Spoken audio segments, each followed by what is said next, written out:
Hey everyone, कैसे हो आप सभी लोग। आई विश आप लोग अच्छे होंगे एंड यस बहुत अच्छे हो। तो चलो मेरे परिवार को सब्सक्राइब कर दो, मेरे यूट्यूब चैनल को सब्सक्राइब कर दो और बेल आइकन को प्रेस करो, जिससे कि आने वाली वीडियोस के बारे में आपको नोटिफिकेशन मिलते रहेंगे। तो आज मैं आपके सामने लेके आई हूँ मेरी कहानी मेरी ज़ुबानी पुस्तक की तीसरी अध्याय, जो बहुत ही महत्वपूर्ण होने वाली है। तो आप लोग इसको मिस मत कीजिएगा। आप शुरू से लेकर अंत तक देखिए, और जो लोग मेरी पुरानी कहानी नहीं देखे हो तो पुरानी कहानी को देख लो और बहुत अच्छे से कहानी को समझो। और क्या हमारे बाबा साहेब जी के बारे में ये कहानी कैसी है, कैसे उनका संघर्ष रहा है, उनके बारे में हम चलिए देखते हैं। आज का अध्याय है तीसरा। उन्होंने ही मुझे सिखाया था। कितना प्यारा नाम लग रहा है ना, कितना प्यारा पृष्ठ का शीर्षक लग रहा है कि उन्होंने ही मुझे सिखाया था। मेरे पिताजी शिक्षक थे। ईस्ट इंडिया कंपनी सरकार का एक अच्छा नियम था, आगे उसका पालन नहीं हुआ है। हमारा दुबेव कहिए नियम यह था कि कंपनी सरकार के सेना और सैनिकों की शिक्षा अनिवार्य थी। सैनिकों के लड़के लड़कियां के लिए दिन में शाला तथा प्रौढ़ लोगों के लिए रात्रिकालीन शाला होती थी। हर एक पलटन की स्वतंत्र शाला थी। ऐसी ही एक शाला मेरे पिताजी वर्ष हेडमास्टर थे। सैनिक के लिए अच्छे शिक्षक तैयार करने के लिए पुणे में एक नामर्ल, यहाँ पे कहता है नामर्लशाला थी, ठीक है। हाँ, और यहाँ पे ये भी कहा गया है कि यह शाला पिताजी ने प्रशिक्षण लेकर शिक्षक की डिप्लोमा हासिल किया था। उनकी पढ़ाने की पद्धति बहुत अच्छी थी। इसी कारण मेरे पिताजी में शिक्षा के प्रति लगन व आस्था निर्माण हुई। घर की महिलाएं तथा बच्चों को अच्छी तरह से लिखना पढ़ना आता था। इतना ही नहीं, मेरे पिताजी के कारण बहनों को पांडव प्रताप रामायण जैसे ग्रंथ पढ़कर उन पर भाष्य करने की योग्यता आ गई थी। ये वे स्वयं कबीरपंथी होने से उन्हें भजन तथा अभंग मुखाग्र याद थे। उनकी इच्छा थी कि मैं संस्कृत पढ़ूं, परंतु मेरी यह इच्छा पूरी नहीं हो पाई। उसका यह कारण था, मेरे भाई सतारा में कक्षा 14 में थे और उसकी इच्छा थी कि संस्कृत पढ़कर बहुत अच्छा विद्वान बने,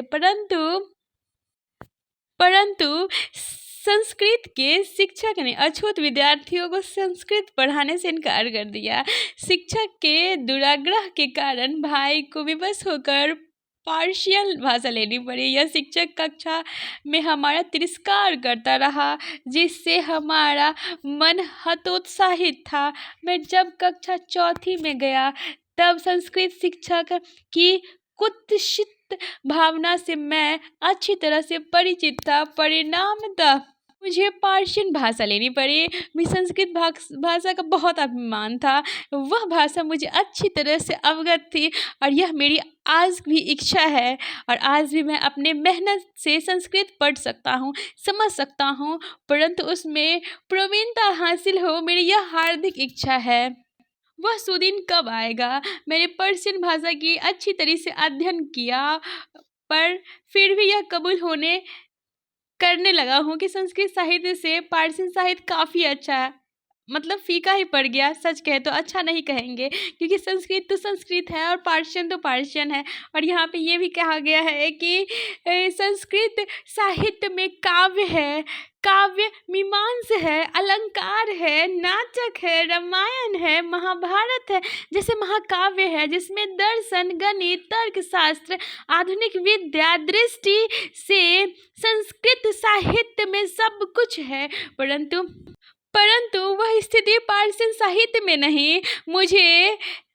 मुझे संस्कृत भाषा का अभिमान है और मुझे वह भाषा अच्छी तरह से अवगत हो। यह प्रबल जिज्ञासा होकर भी शिक्षक की संकुचित और सनातनी वृत्ति के कारण मुझे संस्कृत से विमुख होना पड़ा। पिताजी के कारण घर का वातावरण अनुशासन प्रिय था। वह फौजी थे। उनका कठोर अनुशासन से भी कभी झुंझलाहट होती थी। मुझे आज से बुरा लगता है यदि मैंने पिताजी का इच्छा अनुरूप परिश्रम किया होगा। तो वह मुझे मुंबई विश्वविद्यालय की परीक्षा में दूसरी श्रेणी मिलना असंभव नहीं था। उस समय मुझे पिताजी का चिंता का अर्थ नहीं समझ आता था। सच में हमें यह लगता था कि पिताजी बिना वजह पढ़ाई के लिए हमारे पीछे लगे रहते हैं। उन्होंने गणित के प्रति बहुत उनकी लगन थी, उनकी प्रबल और बहुत ही उनकी कुशलता थी गणित विषय में। उन्होंने गोखले के अंक गणित के सारे उदाहरण हल करके सुंदर अक्षरों में काफ़ी बड़े लिख कर रखे हुए थे। वे चाहते थे कि उन्हें समय समय पर मैं पढ़ूं, गणित में प्रवीणता हासिल करूं और उसी अनुसार मैं अच्छे अंक लाऊं और उत्तीर्ण हो जाऊं। उन्होंने मेरी कितनी चिंता की, शायद किसी को इसका विश्वास नहीं था। और अंग्रेजी शिक्षा के लिए हम मुंबई आए थे। मैं मराठा हाई स्कूल में पढ़ने लगा और पहले हमारे घर की स्थिति ठीक थी, परंतु आगे चलकर दयनीय होती गई। पिताजी को कम पेंशन मिलती थी। ऐसे हालात में मुंबई रहन-सहन, ऊपर से 30 पर मुझे जो पुस्तकें लगती थी उन्हें पिताजी लाकर देते थे और यह सब पिताजी के दायरे के बाहर था। फिर भी यह सब सहन करके मेरी सुख सुविधाओं के लिए हमेशा तैयार रहते थे। इन बातों की याद आने पर मुझे अपने पिताजी पर बहुत गर्व होता था। मेरा मन कहता था कि ऐसा दयालु पिता बहुत कम बेटों को नसीब होता है। मेरी अल्हड़ स्वभाव के कारण उस समय मुझे मेरी स्नेही पिता की कीमत नहीं समझ आई। मुझे पहले से ही पढ़ाई को अनदेखा करते हुए दूसरी पुस्तकों पढ़ने का शौक था। पिताजी को यह बात पसंद नहीं थी। उनका कहना था कि पहले साले अध्ययन करो, बाद में दूसरी पुस्तकें पढ़ो। उन्होंने मराठी सब्जेक्ट को बहुत अच्छा अपनी भाषा बताया।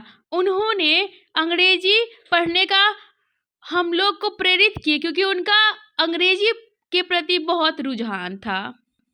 वह मुझे हमेशा कहते रहे, हवस की पुस्तक मुखाग्र कंठस्थ कर लो और उसी प्रकार तर्क ठक्कर की भाषांतर 3 पुस्तकों मुझसे याद करवा ली गई थी। मराठी शब्द उचित संस्कृत प्रतिबंध ढूंढ कर निकाला और उचित स्थान पर उपयोग करके कला पिताजी ने ही सिखाई थी। मैं अंग्रेजी बोल लेता हूँ, लिखता हूँ। मुझे ऐसा लगता है कि मेरी ख्याति, परंतु योग शब्द का सही उपयोग करना मेरे पिताजी ने ही सिखाया। ऐसा मुझे किसी शिक्षक ने नहीं सिखाया। तर्क ठक्कर की एक पुस्तक उल्टे सुल्टे शब्द पूछकर वो मेरे ज्ञान की परीक्षा लेते थे। वैसे ही अंग्रेजी वाक्य प्रयोग तथा योग भाषा शैली का उपयोग मुझे उन्होंने ही सिखाया था। और यही रही मेरी आज की तीसरी अध्याय।